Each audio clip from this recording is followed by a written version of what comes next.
Pada pandangan Maturidi pula, apa kata Maturidi? Apa yang Musa dengar? Yang Musa dengar adalah makhluk bersuara.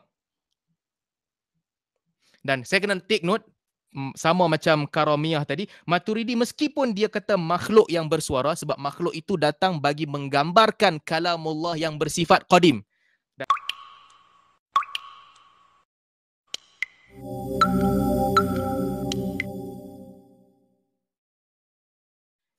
Baik, apa beza Asy'ariyah dan Maturidiyah?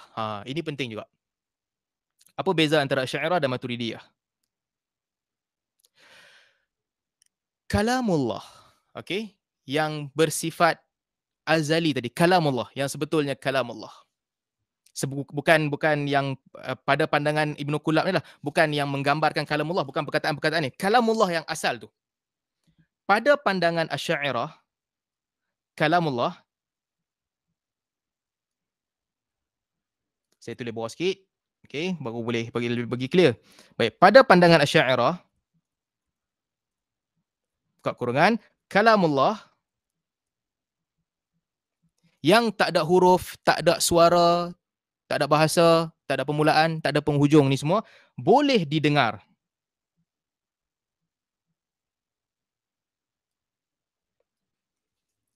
Sebab A'immah Asy'ariyah mengatakan bahawa setiap yang wujud boleh didengar dan boleh dilihat. Jadi meskipun dia tak ada suara, tak ada bahasa, tak ada apa, kalau Allah nak bagi kemampuan untuk dengar, Allah bagi kemampuan tu, makhluk boleh dengar. Meskipun tak ada suara. Kata Asy'ariyah. Kata Maturidiyah, kalamullah ni yang kita maksudkan adalah kalam tadilah yang bersifat kalam nafsi sebagaimana yang disebutkan oleh Ibnu Qulab. Maturidi kata tak boleh didengar.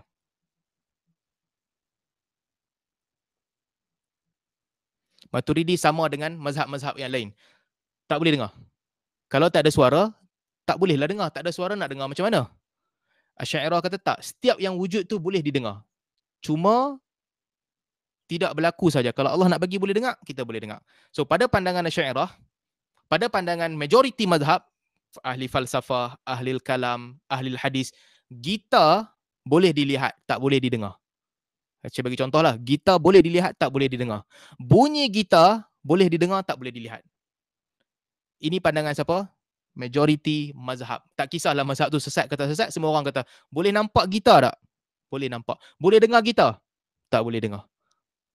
Boleh dengar bunyi gitar? Boleh dengar. Boleh nampak bunyi gitar? Tak boleh nampak. Semua orang berpandangan begitu. Okey, semua orang berpandangan begitu kecuali Asy'ariyah. Asy'ariyah mengatakan setiap yang wujud itu boleh dilihat dan boleh didengar. Jadi, di mana beza Asy'ariyah dengan Maturidi ni? Bezanya, dua-dua sama seperti Ibnu Qulab. Mereka sama dengan ahli hadis mengisbatkan kalamullah. Mereka juga sama dengan Jahmiyah di dalam menafikan yang ditulis ini, perkataan-perkataan ini adalah kalamullah. Mereka kata tak, ini sekadar makhluk.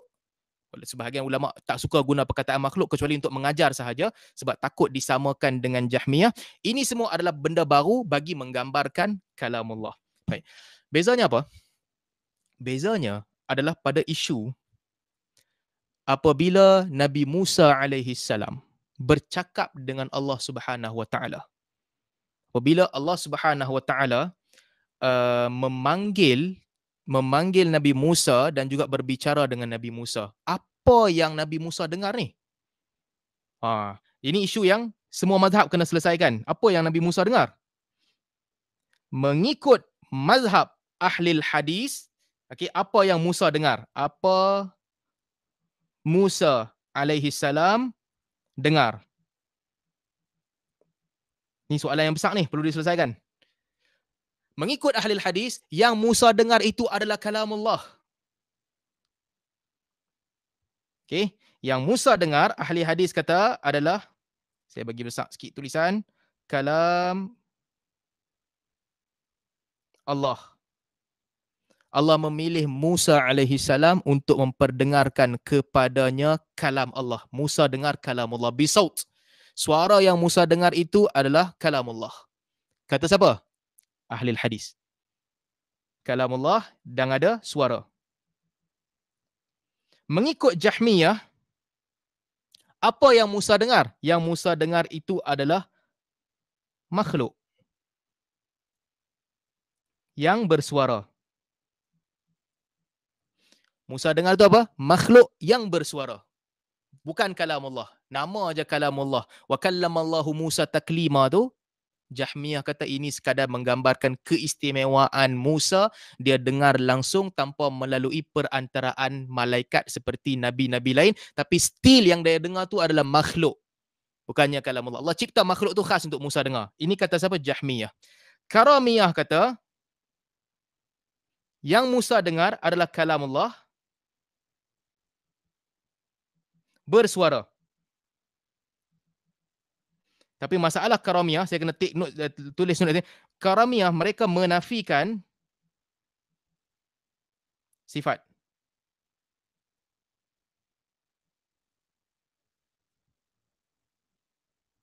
Mereka menafikan ada sifat azali bagi Allah Subhanahu Wa Taala yang berupa kalam. Itu karamiyah. Baik. Ibnu Salim, apa dia kata? Ibnu Salim pula kata yang Musa dengar itu adalah kalamullah yang azali.